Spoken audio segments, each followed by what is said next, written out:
we hold these truths to be self-evident, that all men are created equal, that they are endowed by their Creator with certain inalienable rights, that among these are life, liberty, and the pursuit of happiness. Almost 250 years ago in Philadelphia, a dream was born.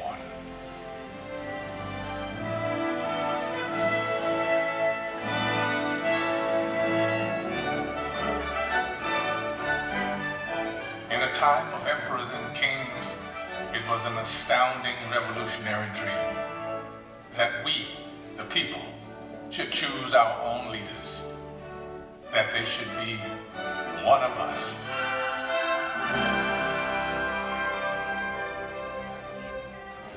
This was a dream born of fire, safeguarded by sacrifice during a brutal winter at Valley Forge. Yet it was a dream that was almost over before it had truly begun. The war for independence had left the American colonies bankrupt. Leaders argued, unpaid troops rebelled, and some even cried out for a return to monarchy, and for General George Washington to be crowned King of America. But the man who had led an army of farmers to victory over the mighty British Empire made it clear that the only title he desired was citizen of the United States of America. I am at a loss to conceive what part of my conduct could have given encouragement to an idea which to me seems the greatest mischief that can befall our country. If you have any regard for yourself, banish these thoughts from your mind. But when the new nation finally adopted its constitution, and it came time to elect its first president, there were no doubts about who that president should be. Only he had such doubts. I fear my countrymen will expect too much of me. I walk on untrodden ground. There is scarcely any part of my conduct which may not hereafter be drawn into precedent. In the end, Washington set the most important precedent of all. The man who could have been king stepped down after 2 terms in office and took his place again amongst the people. By insisting that he was, above all other things, one of us, he made it possible for any of us to dream of serving the nation in its highest office. And one day, sure enough, it came to pass that a man who wasn't an aristocrat aspired to the office of president. Andrew Jackson was a battle-forged frontiersman, and according to his predecessor, President John Quincy Adams, a barbarian who cannot write a sentence of grammar and can hardly spell his own name. To which Jackson merely replied, "It's a damn poor mind indeed that can't think of at least 2 ways to spell a word." He may have lacked a formal education, but he was tough and brilliant. Just the ticket for a new nation of Americans struggling to turn a dream into an enduring reality. They swept Jackson into office by a landslide, and then descended on his inauguration, determined to shake his hand in person. Why, 20,000 country people shove to get in the door, track their muddy boots across the carpet. And my dear, they would be here still if we hadn't placed tubs of punch out on the lawn. Washington's elite fumed, but Jackson loved it, for these were his people. He was proud to be one of us. I do not forget that the planter, the farmer, the mechanic, and the laborer form the great body of the people of the United States. They are the bone and sinew of this country. But Andrew Jackson would wage a mighty struggle to hold that great body of people together. State by state, a monstrous injustice that had haunted the country since its beginning was now tearing it apart.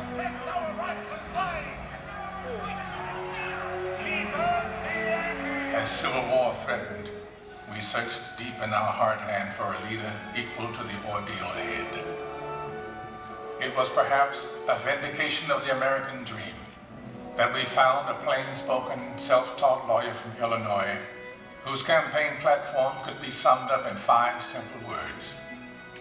All men are created equal. I say this government cannot endure permanently half slave and half free. A house divided against itself cannot stand. Abraham Lincoln's words touched the hearts of reasonable men. And in 1860, we sent him to Washington, where he would face the hardest task that any American president would ever face. I know there is a God, and that he hates injustice and slavery. I see the storm coming. I know his hand is in it. If he has a place, work for me, and I think he has, I believe I'm ready. I am nothing, but truth is everything. And with God's help, I shall not fail.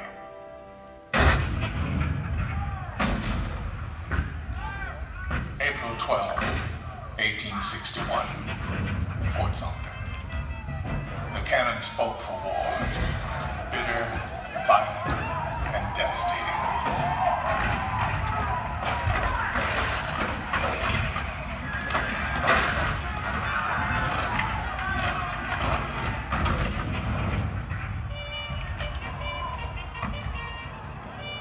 The blood of 500,000 Americans was shed in the dark days of our Civil War.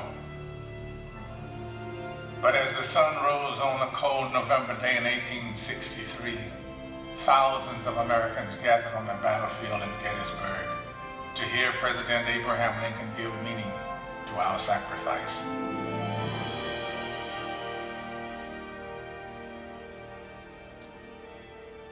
Fourscore and 7 years ago, our fathers brought forth on this continent a new nation, conceived in liberty and dedicated to the proposition that all men are created equal.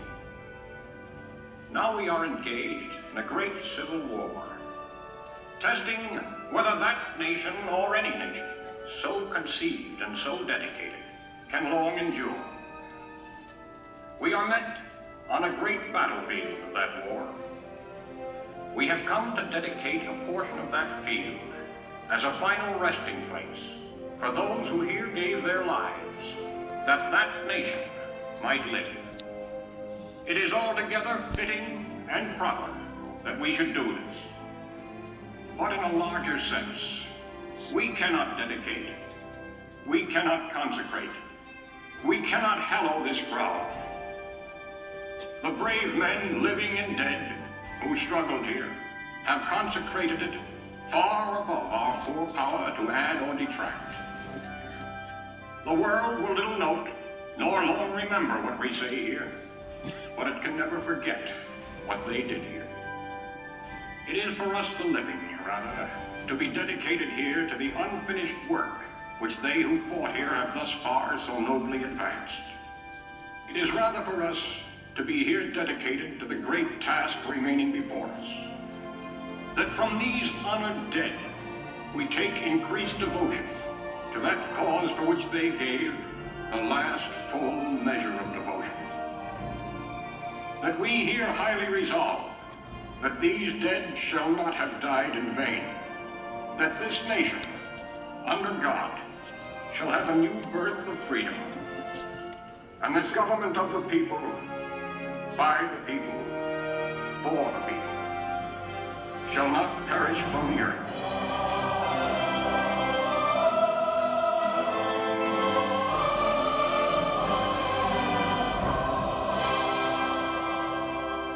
This nation did have a new birth of freedom. And as our frontiers pushed west, we looked for new leaders that embodied our bold and new spirit. Leaders like Theodore Roosevelt, born to wealth and privilege, but imbued with the spirit of the American frontier. He rode with cowboys and led his rough riders up San Juan Hill during the Spanish-American War.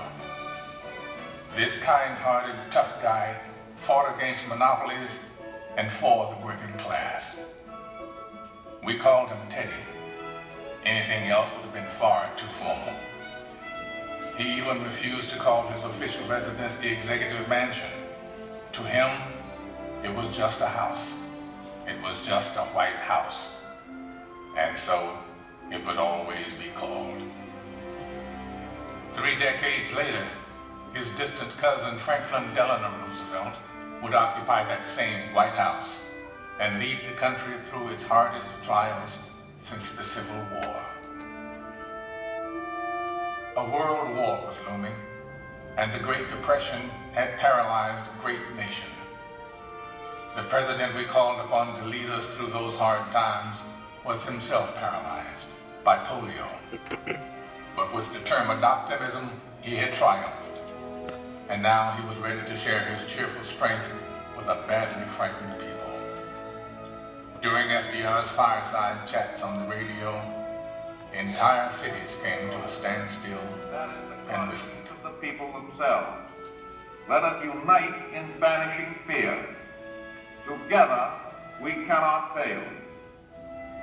In a calm and reassuring voice, he called out to America, and America answered back. We're just modest, middle-class people having lost the little we had. My savings are tied up in a closed bank. I believe that you will guide us through these Protect tough us days. from that conflict in Europe, dear President. And I expect to be in service shortly. Now we know we are not fighting alone. I feel that at last we can hope. With that hope, we began to believe in the future again. FDR had reminded us of the power of the American dream. 16 years later, America's youngest elected president once again called upon the power of the people to change the world. Let the word go forth from this time and place to friend and foe alike that the torch has been passed to a new generation of Americans. John F. Kennedy's stirring words ushered in a historic decade of civic activism in which ordinary Americans struggled to right old wrongs and chart new frontiers of possibility. It has always been the role of presidents to remind us of our roots, to call us to the future. In their best moments, they speak words that are already there in our hearts, especially in times of tragedy. All I have, I would have given gladly not to be standing here today. We mourn 7 heroes. We mourn their loss as a nation together. You have lost too much, but you have certainly not lost America. For we will stand with you.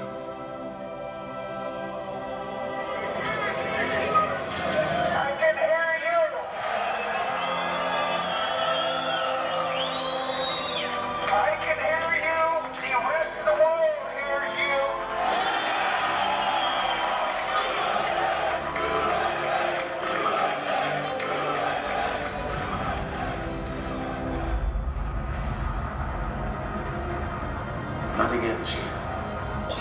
Our hopes and our journeys continue. And as our journeys continue, what once seemed revolutionary now seems profoundly simple. That we should choose our own leaders. That our hopes should be their hopes. Our fears, their fears. Our dreams, their dreams. Ladies and gentlemen, the presidents of the United States. George Washington, John Adams, Thomas Jefferson, James Madison, James Monroe, John Quincy Adams, Andrew Jackson, Martin Van Buren, William Henry Harrison, John Tyler, James K. Polk, Zachary Taylor, Millard Fillmore, Franklin Pierce, James Buchanan, Abraham Lincoln, Andrew Johnson, Ulysses S. Grant, Rutherford B. Hayes, James A. Garfield, Chester A. Arthur, Grover Cleveland, Benjamin Harrison, William McKinley, Theodore Roosevelt, William Howard Taft, Woodrow Wilson, Warren G. Harding, Calvin Coolidge, Herbert Hoover, Franklin D. Roosevelt, Harry S. Truman, Dwight D. Eisenhower, John F. Kennedy, Lyndon B. Johnson, Richard M. Nixon, Gerald R. Ford, Jimmy Carter, Ronald Reagan, George Bush, Bill Clinton, George W. Bush. And now we come to the present, a present that is rooted in our past. For all of liberty's leaders have one thing in common, one trust they all accepted. My fellow citizens, no event could have filled me with greater anxieties than that notification on the 14th day of April, 1789, that you had selected me to lead our nation. But it was with the confidence of my fellow citizens that I took an oath. 35 simple words that have been repeated by every American president throughout history. As long as that oath is taken and solemnly fulfilled, the American dream will endure. I, Barack Hussein Obama, do solemnly swear that I will faithfully execute the office of President of the United States and will, to the best of my ability, preserve, protect, and defend the Constitution of the United States, so help me God. Ladies and gentlemen, President Barack Obama. The American dream is as old as our founding, but as timeless as our hopes. It is reborn every day in the heart of every child who wakes up in a land of limitless possibilities, in a country where we the people means all the people. We may come from different places and believe different things, but what makes us American is a shared spirit, a spirit of courage and determination, of kindness and generosity. It is a spirit grounded in the wisdom of the generations that have gone before us, but open to the unimagined discoveries and possibilities on the horizon that lies ahead. Let us enjoy it, cherish it, defend it, and pass it on to our children as the bright and beautiful blessing it is, this enduring American dream.